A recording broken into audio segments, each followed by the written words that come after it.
الحمد لله نحمده ونستعينه أما بعد فأعوذ بالله من الشيطان الرجيم بسم الله الرحمن الرحيم وإن تعدوا نعمة الله لا تحصوها.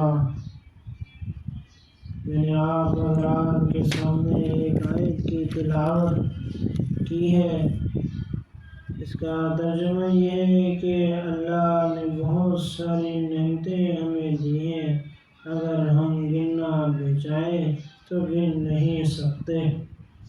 آج کا میرا موضوع یہ ہے کہ موبائل فون کی تباہ کاریوں پر ایک پیغام ہے کہ اس وقت پورے معاشرے پر مسلط ہے، مدرسوں کو تو کھا رہی ہے. سب ساتھیوں کو میری طرف سے السلام علیکم ورحمۃ اللہ وبرکاتہ.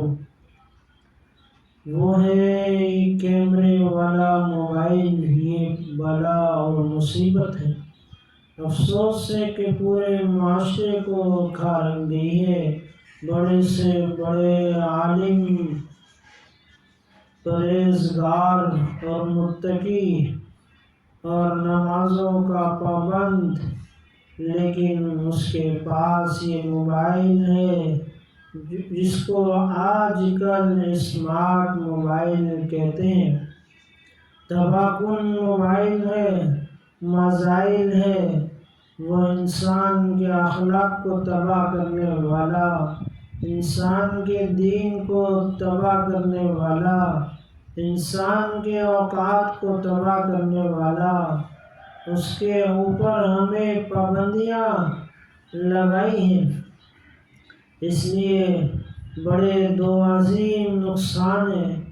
موبائل کے اندر سوشل میڈیا کو استعمال کرنا. اس سے کوئی بھی آدمی یہ نہیں کہہ سکتا، بڑے سے بڑے متقی کو وہ بھی یہ نہیں کہہ سکتا کہ میں گناہ سے بچا ہوا ہوں یا مبتلا نہیں ہوا ہوں. حدیث میں ہے کہ نکاح جو ہے شیطان کے تیروں میں سے ایک تیر ہے، اور قرآن میں اللہ تبارک و تعالی نے فرمایا کہ شیطان تمہاری رگوں میں اس طرح دوڑتا ہے جس طرح خون تمہاری رگوں میں دوڑتا ہے. اب نیک نیتی سے کسی نے کہا کہ فلاں بزرگ کی تقریر سن لو ذرا. اب وہ تقریر سننے کے لیے اس نے موبائل فون کھولا. دیکھتے دیکھتے کوئی ایسی تصویر آ گئی عورت کی، اس نے دیکھ لی اور اب اس کو مزہ آ گیا. اب یہ چھوٹا گناہ ہے لیکن اس سے یہ ہو گیا. اس کا خیال تھا کہ میں نہیں جاؤں گا، اگر وہ استعمال کرے گا تو وہ بھی کبھی نہ کبھی گناہ میں مبتلا ہو جائے گا.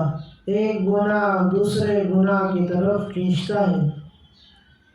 عام آدمیوں کے لیے خطرناک ہے.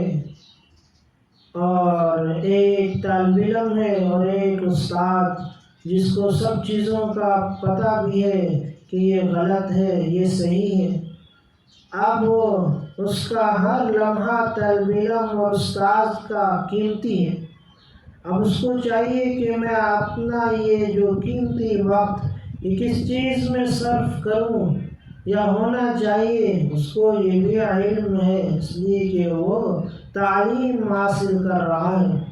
اب اس کو تکرار میں یہ وقت صرف کرنا چاہیے. اوقات کو ضائع نہ کرے. ہمارے بڑے اکابرین فرمایا کرتے تھے کہ طالب علم کو چاہیے کہ مغرب کے بعد اوابین بھی نہ پڑھے. نوافل تمہارے لیے قیمتی نہیں ہے بلکہ مطالعہ تمہارے لیے قیمتی ہے.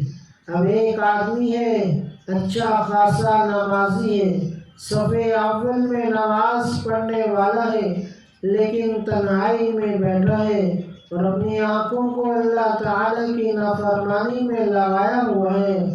میں کہا کرتا ہوں، جس شخص کو اپنے آپ پر بھروسہ نہ ہو کہ میں اپنے آپ کو اس فتنے سے محفوظ نہیں کر سکوں گا، اس لیے ایسا فون استعمال کرنا جائز نہیں ہے۔ اگر بھروسہ ہے، بسا اوقات اس سے اچھی طرح کام بھی آ سکتا ہے یا دے سکتا ہے، پھر بھی اس میں پھنس سکتا ہے۔ لہذا کتنے دن کی زندگی ہے، کسی کو بھی پتہ نہیں کب ختم ہو جائے گی۔ جن نعمتوں کا غلط استعمال کریں گے، ایک دن ان کا حساب دینا ہوگا۔ ایک نگاہ جس چیز پر ڈالی ہے، اس کا حساب دینا ہوگا۔ میرے بھائیوں، اللہ کی کتنی نعمتیں ہیں ہمارے پر۔ یہ موبائل اور دوسری چیزیں، یہ بھی ایک قسم کی نعمت ہے کہ جب یہ نہیں تھا تو کسی سے رابطہ کرنا اور لوگوں سے رابطہ کرنا بڑا مشکل اور دشوار تھا، اور اب یہ سہولت ایک قسم آ گئی، یہ نعمت ہے، تو اس کو غنیمت سمجھیں اور اس کو صحیح استعمال کرنے کی کوشش کی جائے۔ آخر میں ایک شعر پڑھ کر اپنی بات کو ختم کرتا ہوں۔ اللہ سے کرے دور تو تعلیم بھی فتنہ، املاک بھی، اولاد بھی، جاگیر بھی فتنہ، نہ حق کے لیے اٹھے تو شمشیر بھی فتنہ، شمشیر ہی کیا نعرہ تکبیر بھی فتنہ۔ نہیں اللہ کو اس مومن کی پرواہ کہ جس کی روح خوابیدہ ہے، اب تک مرادہ کیا لگے، مکتب میں ہمدم نہ ہو ایک بھی جواں بیدار جب تک۔ وآخر الدعوانا الحمد للہ رب العالمین۔